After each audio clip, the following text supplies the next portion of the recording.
Delhi liquor scam కేసులో మరో సంచలనం నమోదైంది. తెలంగాణ మాజీ ముఖ్యమంత్రి కల్వకుంట్ల చంద్రశేఖరరావు కూతురు బీఆర్ఎస్ ఎమ్మెల్సీ కల్వకుంట్ల కవితను శుక్రవారం ఈడీ అరెస్టు చేసింది. ఢిల్లీ నుంచి వచ్చిన ఈడీ, ఐటీ అధికారులు సుమారు 4 గంటల పాటు కవిత ఇంట్లో సోదాలు చేశారు. పలు రికార్డులు స్వాధీనం చేసుకున్నారు. సాయంత్రం 5:30 సమయంలో నోటీసులు ఇచ్చి అరెస్టు చేశారు. ఢిల్లీ లిక్కర్ కుంభకోణంలో 2022లో తొలిసారి కవిత పేరు బయటకొచ్చింది.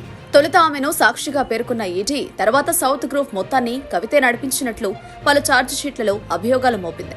తర్వాత నిందితురాలిగా చేర్చి 2 సార్లు ఢిల్లీలో విచారణ చేసింది. ఈ క్రమంలో సుదీర్ఘ విచారణపై కవిత సుప్రీంకోర్టును ఆశ్రయించారు. దీంతో తర్వాత కవితకు ఈడీ నోటీసులు ఇచ్చినా విచారణకు వెళ్లలేదు.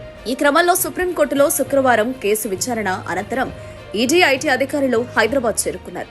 దీంతో కవితను ఏ క్షణమైనా అరెస్టు చేస్తారని మధ్యాహ్నం నుంచే ప్రచారం జరుగుతోంది. కవిత ఇంట్లో అధికారులు సోదాలు, ఇంటి బయట పోలీసులు భారీగా మోహరించడంతోనే ఏదో కీలక పరిణామం తప్పదని భావించారు. మరోవైపు అధికారులు వచ్చిన సమయంలో కవిత, ఆమె భర్త ఇంట్లోనే ఉన్నారు. దీంతో అధికారులు కవితతో పాటు ఆమె భర్తకు సంబంధించిన ఫోన్లు, పిఏలో ఫోన్లు, సిబ్బంది ఫోన్లు మొత్తం 16 స్వాధీనం చేసుకున్నారు. దీంతో ఒక్కసారిగా సీన్ మారిపోయింది.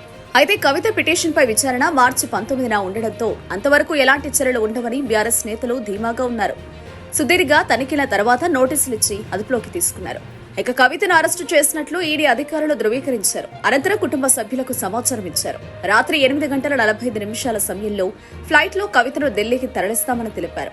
దీంతో బీఆర్ఎస్ నేతలు కేటీఆర్, హరీష్ రావు, బాల్కా సుమన్ తదితరులు కవిత ఇంటి వద్దకు చేరుకున్నారు. అప్పటికే బీఆర్ఎస్ శ్రేణులు అక్కడకు చేరుకుని ఈడీకి, మోదీకి వ్యతిరేకంగా ఆందోళన చేశారు.